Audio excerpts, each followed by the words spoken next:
So what is the most widely used source for retirement lifetime income?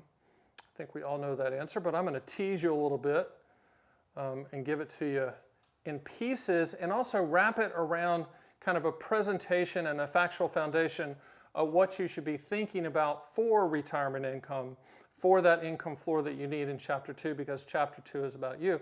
And oh, by the way, my name is Stan the Annuity Man. I'm America's annuity agent, licensed in all 50 states and Puerto Rico. The founder of CGO, which is contractual guarantees only. That's how we look at policies. You own them for what they will do, not what they might do. Offices based in Las Vegas, Nevada. That's where everyone is. They're all licensed, but they're not on commission. And I've been doing this for a long, long time. Now, from a video standpoint, you can get as educated as you want here. I do one per day, 7 days a week, 365 per year. There's a bunch, there's thousands up on my site. I do a podcast every 2 weeks called Fun with Annuities. I have guests on or else I rant. But I'm trying to edutain you on these types of issues.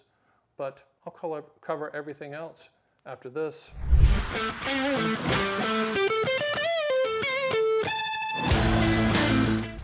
So the most widely used source for retirement income, unfortunately, is Social Security. Social Security is the best inflation annuity on the planet, period. And that's the majority of people taking in retirement, the majority of their retirement income comes from Social Security. It wasn't designed for that. It was designed as a supplement.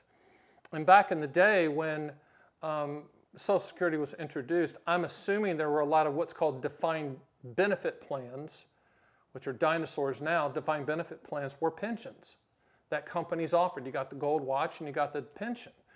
Now I don't even think you get the gold watch. Everything has been converted to what's called defined contribution plans. Those are the 401ks, 457s, 403b if you're a teacher, fireman, something like that. These are accumulation, tax-deferred accumulation structures. But when you retire, you call it quits and you go into retirement Chapter 2, you have to take those assets and try to convert it into lifetime income. Now, one of the fallacies out there is you're going to have money managers, masters of the universe, what I call professional dart throwers, that are going to say, I can manage your money, you don't have to buy an annuity, and we'll just peel off the interest. Well, most advisors out there now have never seen a down market. They're young. Everything they've seen is a bull market. It goes straight up. For us old curmudgeons out here, you might be one as well, you remember down markets. You remember events. You remember serious issues with the markets. And I don't think anyone, check the time of this taping, can argue that it's fragile, as they say.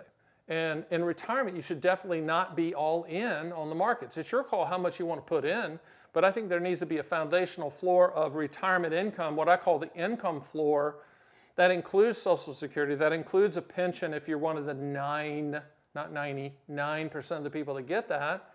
Most of that state, military state employees, that type of thing. Some labor unions have that.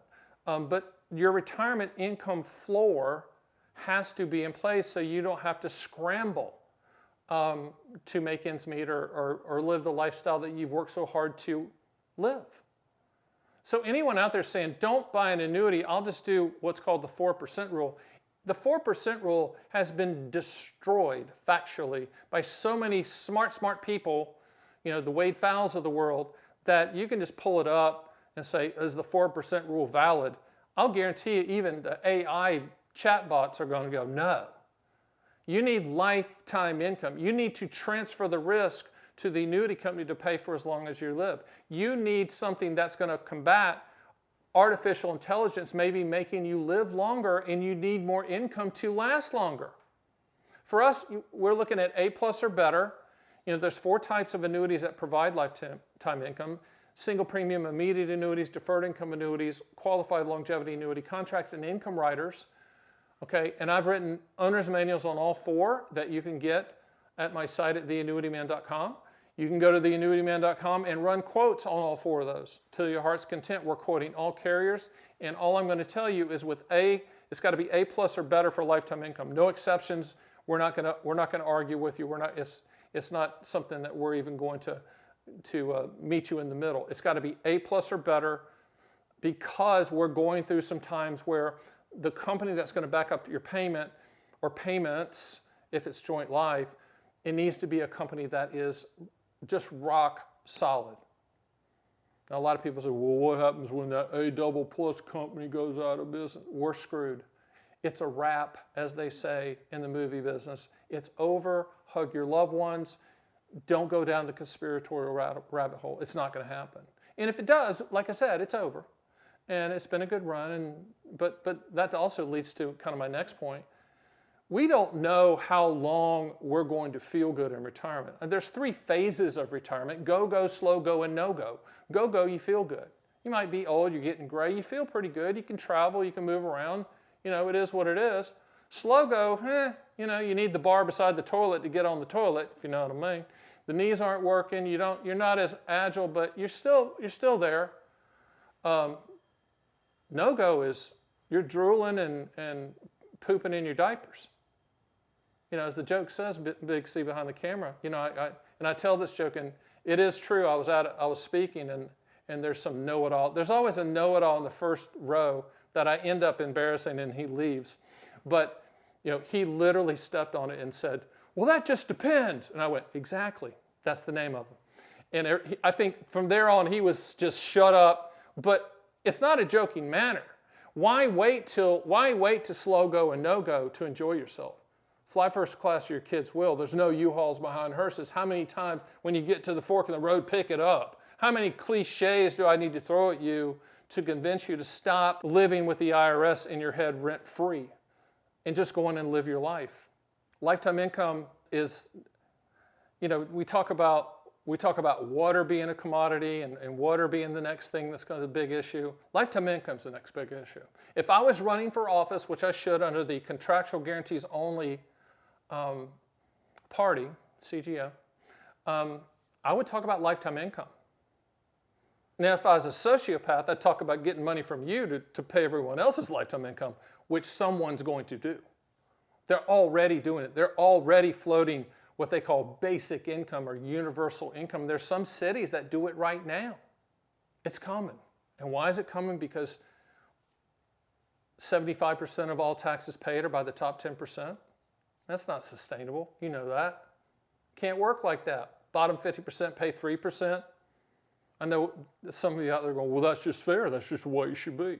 Can't keep coming for the money, man. Eventually the people with the money are going to do things to prevent you from getting it, or do the best they can. And if you're one of those out there that go, well, I've got all this money, I've accumulated, and you're still acting like you don't have any money, you're still acting like you're scarred from scarcity from previous years, then you need to learn how to spend money, okay? I'll give you a good story, and this is a true story. When I first was starting out, it was a long time ago, it was tough. It was tough. And there were times I came home and my wife, we had our oldest daughter, and she was, I think, 1 or 2. And my wife was crying because we didn't have enough baby formula, okay? What did I do? I didn't have any money. I had a credit card, went to the store, I think I bought a whole thing of baby food. Like, it was so much that it eventually spoiled, and my wife makes fun of me to this day, but we all have that story. That scar is a scarcity story where you're scared, man. You're trying to provide. Well, you're not there now. You're watching this video trying to figure it out, okay? You're either trying to figure it out so where your kids aren't going to ever have that fear in them. That's one of my things. I'm a bad parent, I guess. I don't ever want my girls to feel that, and I'm going to set it up to where they're not going to ever feel that.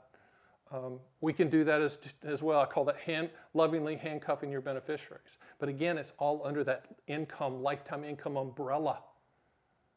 It could be lifetime income for you. It could be lifetime income for your spouse. It could be lifetime income for your kids. It could be lifetime income for your grandkids. But it's all about lifetime income. It's all about that sustainability, okay? Go to my site at theannuityman.com, run quotes, download the books, but do me one last favor. Above me is a spinning clock. That's a video that's going to pop up about lifetime income and how artificial intelligence is going to affect that pretty soon. And you have to be aware of it. I'm the only one talking about it. I'm sure the people that copy everything that I do, they're going to start talking about it, but it's important, okay? That's it. See you next time.